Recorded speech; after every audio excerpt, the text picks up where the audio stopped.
Morning 11th class students. देखो बेटा, अपन ने ना E upon M last video में E अपॉन एम रेशो पढ़ा था, ठीक है। और ये था -1/7588 इंटू 10⁸ कूलम पर ग्राम। यानी हमने इलेक्ट्रॉन का चार्ज अपॉन मास रेशो निकाल लिया था। अब हम नेक्स्ट एक्सपेरिमेंट में इलेक्ट्रॉन का चार्ज देखते हैं, और इलेक्ट्रॉन का चार्ज जब डिटरमाइन हो जाएगा तो इनडायरेक्टली हम मास भी निकाल लेंगे, क्योंकि ये वैल्यू हम अभी फाइंड आउट कर लेते हैं, ये हमें पता है, तो मास निकल जाएगा इलेक्ट्रॉन का। तो हम यहाँ चार्ज निकालने के लिए हम एक एक्सपेरिमेंट करते हैं, मिलिकन्स ऑयल ड्रॉपलेट मेथड। एक एक्सपेरिमेंट है, उस एक्सपेरिमेंट के बारे में आपको बताती हूँ। ये एक बॉक्स है लकड़ी का, और उसमें दो प्लेट्स लगी हुई हैं। दो प्लेट्स को हमने जोड़ा है बैटरी से, positive and negative charge carry कर रही है, यानी ये एनोड है और ये कैथोड है, ठीक है। इसके अलावा इसमें कुछ गैस फिल है और ऑयल ड्रॉपलेट यहाँ पे हम टेलीस्कोप से इसको देखते हैं, और जो भी यहाँ पे एक्सपेरिमेंट हो रहा है उसको हम देख रहे हैं अंदर की साइड। और एक एटोमाइजर है, एटोमाइजर होता है, स्प्रे करता है, ऑयल ड्रॉपलेट यहाँ पे गिरती है, ठीक है। तो इसकी स्ट्रक्चर आपको समझ में आ गई होगी। एक बॉक्स के अंदर दो प्लेट्स, एनोड एंड कैथोड, और इधर एटोमाइजर, ऑयल ड्रॉपलेट्स आ रही हैं, और ये है आपका टेलीस्कोप, और इधर से एक्सरेज जा रही हैं।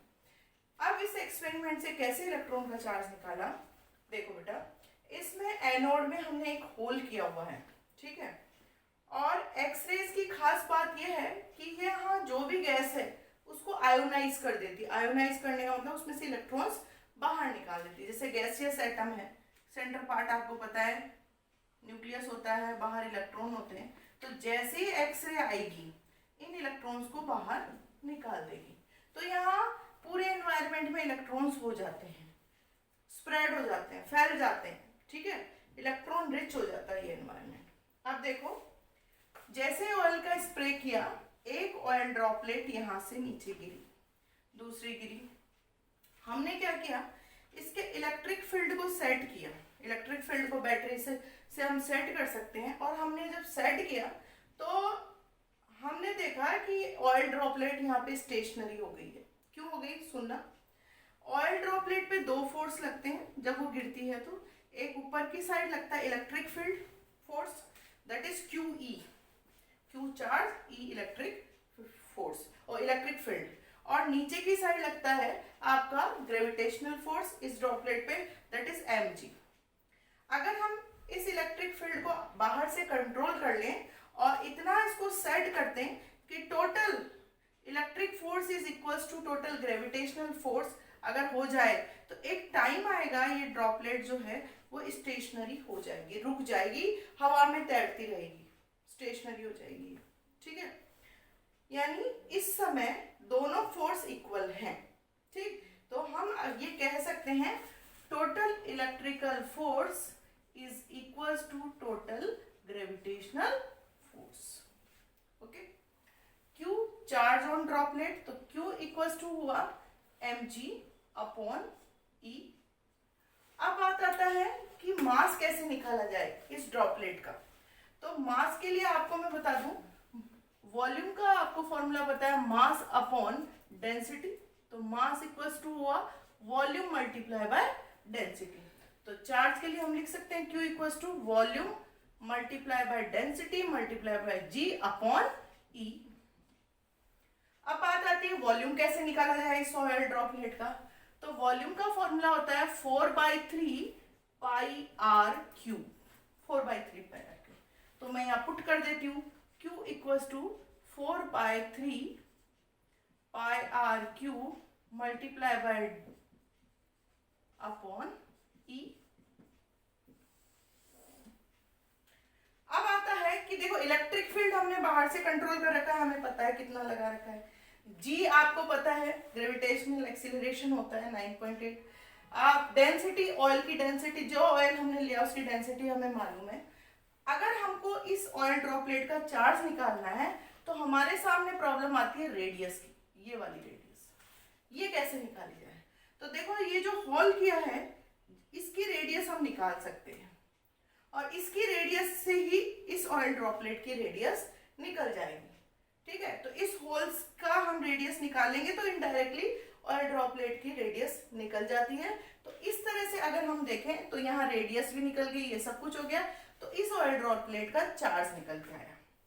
अब आप कहोगे ऑयल ड्रॉपलेट पे चार्ज कैसे आया, ये भी बात है। तो देखो ऑयल ड्रॉपलेट पे यहाँ मैंने बताया जैसे ही एक्सरेज आती है एयर के अंदर, इलेक्ट्रॉन्स मूव होते हैं और ये इलेक्ट्रॉन इस ऑयल ड्रॉपलेट के अंदर एब्जॉर्ब होते जाते हैं। 1 इलेक्ट्रॉन, 2 इलेक्ट्रॉन, 10 इलेक्ट्रॉन, जितने ऑयल ड्रॉपलेट में एब्जॉर्ब हो जाएंगे उतना चार्ज इसमें क्रिएट होगा। तो जब एक्सपेरिमेंट किया तो हमने देखा 2-3 बार इसने एक्सपेरिमेंट किया, और इसमें जब एक्सपेरिमेंट किया तो फर्स्ट एक्सपेरिमेंट में सपोज करो ये आया चार्ज, ये आया। फिर दोबारा एक्सपेरिमेंट किया, ये आ गया। थर्ड बार एक्सपेरिमेंट किया, ये आ गया। फोर्थ बार एक्सपेरिमेंट किया, कई बार किया, ये आ गया। तो अगर आप इन चार्ज को देखो, इसकी वैल्यू देखो, तो हमें ये लगता है कि ये जो चार्ज है वो सबसे स्मॉलेस्ट चार्ज ये था। तो हमें ये लगता है कि ये जो चार्ज है, जो रेशियो ये आया है एक्सपेरिमेंट, ये -1.6 इंटू 10⁻⁻19 का इंटीग्रल है, मल्टीपल है। और मल्टीपल होने के कारण हम ये बता सकते हैं कि यहाँ पे अगर ये चार्ज आया तो 1 इलेक्ट्रॉन एब्जॉर्ब हुआ है, अगर ये चार्ज आया है तो 2 इलेक्ट्रॉन एब्जॉर्ब हुए हैं, यहाँ चार्ज ये आया है तो 3 इलेक्ट्रॉन एब्जॉर्ब हुए हैं, यहाँ 4 इलेक्ट्रॉन, यानी इलेक्ट्रॉन्स जितने एब्जॉर्ब हुए हैं उतना चार्ज यहाँ क्रिएट हो रहा है। तो स्मॉलेस्ट चार्ज जो है 1 इलेक्ट्रॉन का, वन टाइम जो इलेक्ट्रॉन का चार्ज है वो लास्ट में निकल के आया, जो स्मॉलेस्ट वैल्यू थी वो ये निकल के आई इलेक्ट्रॉन की -1.6 इंटू 10⁻⁻19। इससे ये प्रूव होता है कि इलेक्ट्रॉन पे ये चार्ज था। देखो बेटा, अब अपन E/m charge upon mass ratio electron का निकाल चुके थे पिछले वीडियो में। उसमें अपन ने देखा था कि इसकी वैल्यू क्या आई है। अभी मिलीगन्स ऑयल ड्रॉपलेट से हमने चार्ज निकाला इलेक्ट्रॉन का, वो ये आया। और इन E/m और चार्ज से हम मास निकाल सकते हैं, क्योंकि फॉर्मूला अगर हम रखें m = E/m/E, तो E से E कैंसिल हो जाएगा, मास आ जाएगा। तो हम जब इसको सॉल्व करते हैं, वैल्यूज हमारे सामने हैं, मास निकालते हैं हम इलेक्ट्रॉन का, तो ये इलेक्ट्रॉन का मास आता है 9.1 इंटू 10⁻⁻28 ग्राम। ठीक है, और -28 ग्राम आया यहाँ पे। तो अगर हम केजी में देखें तो केजी में आ जाएगा, अगर ग्राम को केजी में कन्वर्ट करोगे तो केजी में आ जाएगा -31 किलोग्राम। तो यहाँ तक की आपको बात समझ में आ गई होगी, और ये एक्सपेरिमेंट से हमने मास और चार्ज निकाल लिया है। देखो बेटा, जैसे ही कैथोड रेज की डिस्कवरी हुई, इलेक्ट्रॉन्स के बारे में पता चला, तो ये तो पक्का था कि किसी एटम में पॉजिटिव चार्ज जितना है या नेगेटिव चार्ज जितना उतना ही पॉजिटिव चार्ज है, यानी पॉजिटिव चार्ज पार्टिकल भी एटम के अंदर प्रेजेंट है। और उसके लिए गोल्डस्टीन एक साइंटिस्ट थे, उन्होंने एक एक्सपेरिमेंट किया। एक्सपेरिमेंट कुछ नहीं है, वो पुराना एक्सपेरिमेंट ही है, जिसमें एक डिस्चार्ज ट्यूब ली गई है, साथ में इसको एनोड और कैथोड से कनेक्ट किया गया है, और बहुत लो प्रेशर पे एयर फिल है, और इसमें हम चार्ज और प्रेशर क्रिएट करते हैं 10,000 वोल्ट से ज़्यादा तो चार्ज, और प्रेशर है 10⁻⁻4 एटमॉस्फेरिक। मैंने आपको बताया जैसे ही हाई चार्ज आता है तो यहाँ इसमें जो गैसियस एटम है उसके इलेक्ट्रॉन्स बाहर निकलने लग जाते हैं, और ये जो इलेक्ट्रॉन है वो कैथोड से एनोड की साइड चलते हैं। ठीक है, इन रेस को बोला कैथोड रेस। अब इलेक्ट्रॉन्स तो निकल गए, लेकिन आगे सोचने वाली बात है, जो ये न्यूक्लियस है, सेंटर पार्ट जो है, ये जो न्यूक्लियस है वो कहाँ पे है? वो यहीं प्रेजेंट है, और इनके ये जो सेंटर पार्ट न्यूक्लियस जो है वो मूव करता है कैथोड रेज के साथ ही मूव करने लगता है एनोड से कैथोड की साइड। देखो कैथोड रेज जो है वो आपने अगर देखा तो कैथोड से एनोड की साइड मूव करती है, लेकिन पॉजिटिव चार्ज पार्टिकल एनोड से कैथोड की साइड मूव करते हैं। और उसको देखा कैसे? यहाँ पे इस कैथोड में कुछ होल्स किए गए, तो ये जो रेज है, ये जो पार्टिकल है, इन होल्स से बाहर निकले, यहाँ जिंक सल्फाइड की कोटिंग थी और यहाँ पे स्पार्किंग हुई बहुत तेजी से। तो ये समझ में आया कि जब इलेक्ट्रॉन्स इधर से इधर मूव कर रहे हैं तो साथ में ये पॉजिटिव चार्ज पार्टिकल भी एनोड से कैथोड की साइड मूव कर रहे हैं। तो इससे यहाँ समझ में आ रहा है कि कोई ना कोई रेस जो है वो कैथोड रेस के साथ निकल रही है। इन रेस को हमने बोला कैनाल रेस। तो यहाँ तक आपको समझ में आया। अब हम कैनाल रेस की प्रॉपर्टी देखें तो सेम कैथोड रेस की तरह है, ये स्ट्रेट लाइन में मूव करती हैं, ठीक है। अब ये कैसे प्रूव हुआ कि ये पॉजिटिव चार्ज पार्टिकल है? तो वही सेम इलेक्ट्रिक फील्ड लगाया गया, यहाँ पे भी इलेक्ट्रिक फील्ड लगाया गया, पॉजिटिव और नेगेटिव इलेक्ट्रिक फील्ड लगाया। तो जितनी भी कैनाल रेस थी वो नेगेटिव साइड में मूव करने लगी, इधर की साइड मूव करने लगी कैनाल रेस। तो एंटी चार्ज एक दूसरे को अट्रैक्ट करता है, तो खुद का पॉजिटिव चार्ज होने के कारण नेगेटिव चार्ज की तरफ प्लेट की साइड अट्रैक्ट हो रही है। तो यहाँ से इस प्रोटॉन की डिस्कवरी हुई और समझ में आया कि किसी भी एटम में दो पार्टिकल हैं, इलेक्ट्रॉन्स एंड प्रोटॉन्स, ठीक है बेटा। एटम में हमने इलेक्ट्रॉन डिस्कवर किया, प्रोटॉन डिस्कवर किया।